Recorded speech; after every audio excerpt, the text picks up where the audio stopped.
Hey everyone, so I was having an issue with my solar charger and noticed a few other issues as I went along. The seam along the edge of it was letting water inside and a ton of water came out. When I opened it up, I found something that was not very good. So we're going to get to the video. I'll show you what I found. I'll show you what I did to fix it and how I intend to actually charge my solar panel charger without solar in case I ever need to. So stick around, see what we have, and we will get right to it. Most of the water came out from me carrying it up back up front here. See all that?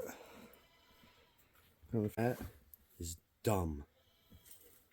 So we're gonna take the screws out the back,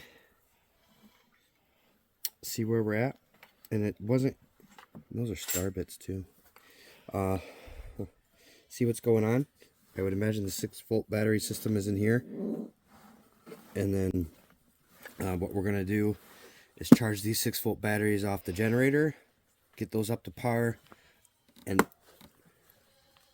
see if we can dry this thing out. Okay. Oh, turn the camera sideways, because this is going to be for YouTube. Okay. There's one.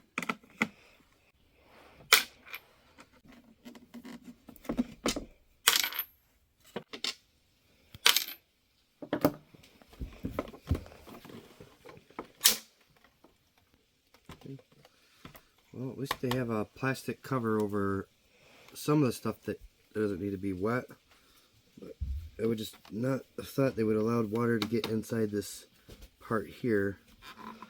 And ooh, that might be causing some of our issue, huh? Nice. So when they put this in, this cord was obviously around that screw hole there. So that's been grounding off on that. That could have been some of the other issues I've been having.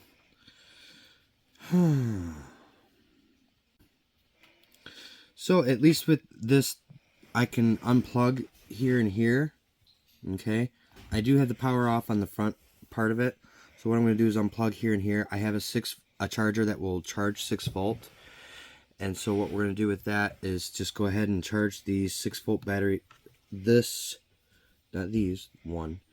We're going to charge this 6-volt battery up, get that fully charged to go back to the field and keep animals out and keep animals in. You could see down, I don't know if you guys can see down here, I'll try to show you, the OK blinking light is still blinking. You see that? Okay, see the light there? That's your OK blinking light, and there's a test button up front that you can test it to see what the battery level is. And I believe we're not getting good battery level and actual reading due to this issue here. So a smashed out ground would be damaging it, the water getting inside of there.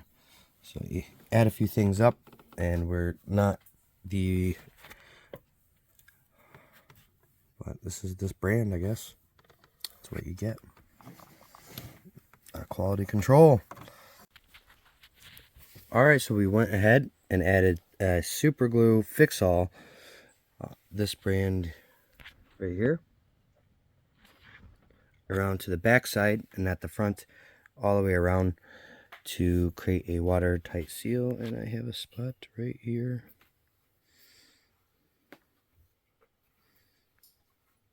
Fixed. Alright, so that is going to stop the water from coming in through that section there. Okay, so we're going to put this wire back together. We're going to use that connector to crimp it down, get us a solid wire back. For the additional connections that I want to make for later on possibilities, what I am doing is taking these jumpers that I already had for my other battery system, which I have a video on if you'd like to see. But for this, so I'm using this, we're going to take the male connectors and make a jumper that goes from the end of the existing wire and connect to this wire, where then it plugs in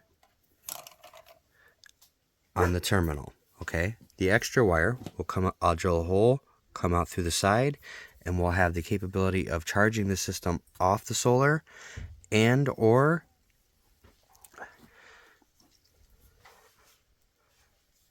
adding an additional battery if needed or wanted for more support. And we'll see how the winter goes. That may actually be a thing I have to do. Not completely convinced that the 6-volt reading that I'm getting is actually a full charge on the battery. You know, you can say 6 volts all you want, but if you don't have enough amperage or juice or whatever, and there's something else seems to be going on, I'm not completely sure what it is, but this is a great charger.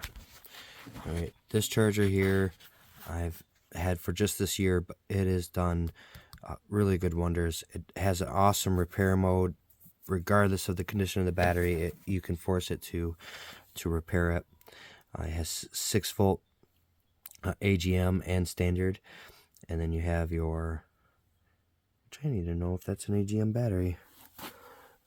I'm sure that that's an AGM. It says standard. Standard use.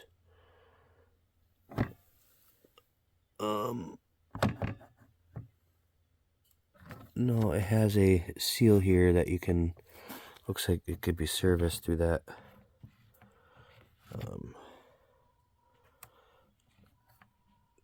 So there's a section there that looks like it could service that. But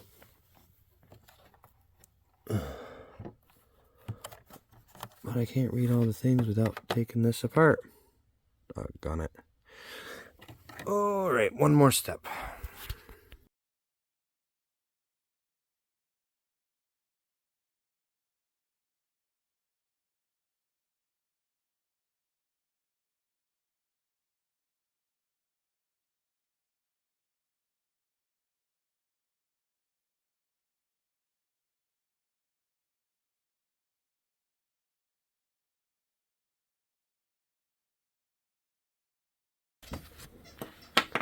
Alright, so I think we have it fixed. So if you turn it on, the blinking light indicates okay fence, but that, I don't know, I don't really trust that. So here's where we're going with the test monitor for the battery. And we're at green, full charge. So if everything else is working correctly, then this will take us back up to the 6,000 and 7,000 volts on the electric fence that we've been getting, and that's where we need to be at. So stay tuned, see if we got it. Also, this is what it looks on the backside, the little tiny hole we drilled with the wires coming out. I'm going to put caps and tape on those so I can remove them if ever needed, if I ever want to use them. They're just there as a precautionary, because what I did to fix this essentially was it took my generator and then the 6-volt charger and charged this battery in the back. I really didn't mess with anything else other than fixing that cable. Would that have been enough in the beginning? It might have. I don't know. But I rather just do the work now and leave myself the options for later. We'll plug that up with silicone or the seal all. It'll be good to go.